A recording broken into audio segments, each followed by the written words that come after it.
Hi friends, ఈ రోజు అయితే నేను మైక్ తీసుకున్నాను. మైక్ తీసుకొని అన్బాక్సింగ్ వీడియో చేస్తున్నాను. మైక్ మీషోలో తీసుకున్నాను. చాలా తక్కువ కాస్ట్ పడింది.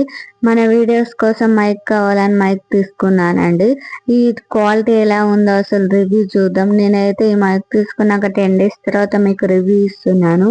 ఈ మైక్ అయితే ఛార్జింగ్ ఇట్లా బాగానే ఉంటుంది, కానీ మైక్ అయితే కొంచెం రీసౌండ్ అనిపించేసింది నాకైతే.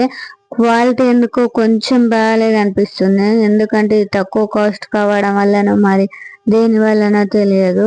కాకపోతే కొంచెం అయితే సౌండ్ అనిపించింది. ఇప్పుడు ఈ వీడియో వచ్చేసి నేనైతే ఈ మైక్ లోనే చేస్తున్నానండి. క్వాలిటీ చూడండి, మీకే అర్థమైపోతుంది. ఈ బాక్స్ లో వచ్చేసి మనకైతే ఇలా ఇచ్చారు ఈ మైక్ ని. చిన్న చిన్న వీడియోస్ కి అయితే పర్వాలేదు అనిపించింది, కానీ ఈ సౌండే కొంచెం నాకు వేరేలా అనిపించేసింది. ఈ మైక్ తో పాటు మనకైతే ఒక కేబుల్ ఇచ్చారు ఛార్జింగ్ పెట్టుకోవడానికి. ఇలా బాక్స్ ఇచ్చారండి, ఇలా బ్లాక్ దాంట్లో ఇచ్చారు. చాలా బాగా వచ్చింది. క్వాలిటీ అయితే బాగానే ఉంది, కానీ ఇది వాడి చూస్తేనే తెలుస్తుందని నేను మొత్తం వాడి 10 days తర్వాతనే మీకు రివ్యూ ఇస్తున్నాను.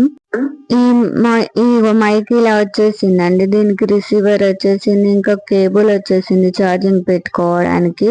మనకు వచ్చేసి అయితే ఇలా మాన్యువల్ బుక్ ఇచ్చారండి. మాన్యువల్ చూసి వాడవచ్చు మనమైతే. కేబుల్ అయితే చిన్నది ఇచ్చారు, మన ఛార్జర్ కనెక్ట్ చేసుకోవాలండి. ఇలా ఉంది. సి పిన్ అయితే వాడవచ్చు. ఇంకా వచ్చేసి మైక్ అయితే ఇలా ఉంది. చూడడానికి చాలా బాగానే ఉంది, కానీ క్వాలిటీ విషయంలోనే నాకైతే కొంచెం నచ్చలేదండి.